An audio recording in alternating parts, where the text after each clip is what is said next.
Hey everybody, welcome to Fragrance Explorer. My name's Robert and today we're going to be taking a look at Lacoste L.12.12 Blanc Pure. So let's get started.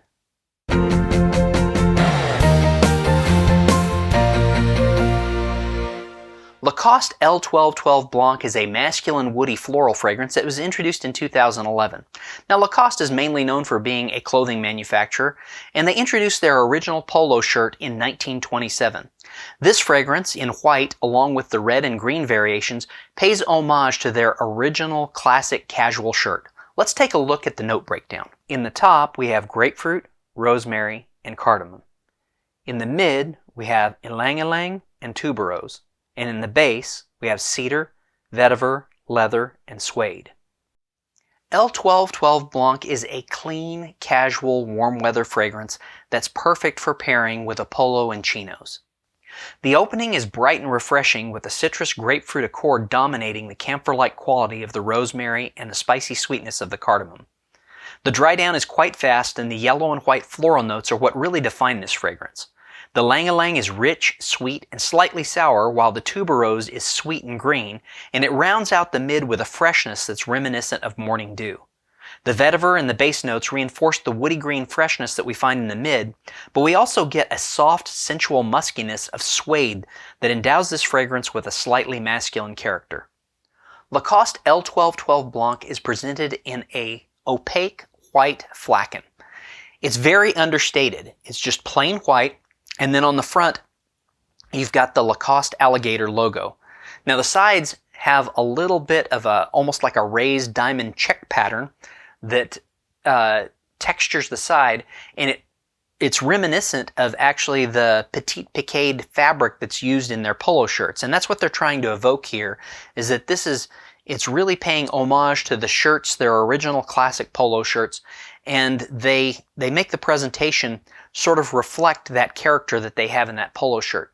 So not only does it have the alligators actually a fabric logo that's on the front, but we also get the little bit of the texture here along the side that's reminiscent of the fabric that they use in the polos themselves.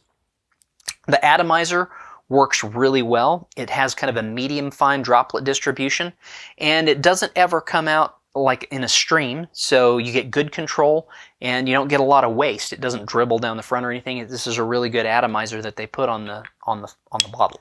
So L.12.12 Blanc does not have great performance. I would consider it kind of a middle of the road performer. It doesn't project very hard and it doesn't last very long. That being said, it's not the worst fragrance that I've ever worn as far as performance, but it's definitely not a great performer. But one thing about it is that it does wear very, very well for outdoor wear. And what you'll find out is after you spritzed it on through the dry down, if you go out and you start to sweat a little bit, you'll get whiffs of it. So it's almost like it reactivates a little bit in the heat. So this is a good performer for outdoor warm weather wear. But that being said, it's just kind of a middle of the road performer. So Lacoste L.12.12 Blanc is a great casual alternative to some of the other summer fragrances that we've looked at, either the aquatic or the blue freshies that we've been looking at. This is a nice alternative because of the yellow and white floral mid. They make it different.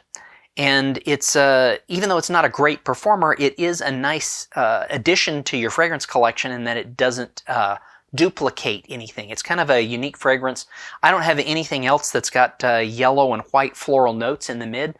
So this one's really, really nice. One other thing about this fragrance is that it's a masculine fragrance. It's got some cedar and the leather and the suede notes in the base, tip it a little bit to the masculine side. But with the yellow and white floral notes, this really could be a unisex fragrance. I think women could pull off wearing this fragrance because it's not super masculine. So this is a nice fragrance and it's very non-offensive. So I think it's safe for business casual wear.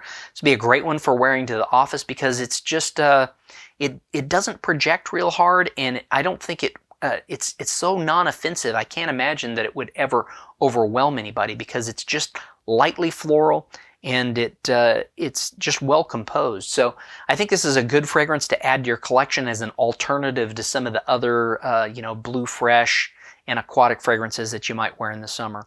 So Labor Day is upon us, and here in the US that kind of marks the unofficial end of the summer, and I think that this will probably be my last summer fragrance that I review as we head into fall and get into a new season. The next fragrance that I'm reviewing, actually I'm not doing a fragrance review next. The thing that I'm working on right now is a comparison of two fragrances that are Creed Aventus clones. And so I hope you'll join me at the next episode of Fragrance Explorer. So thanks again for watching, and we'll see you next time.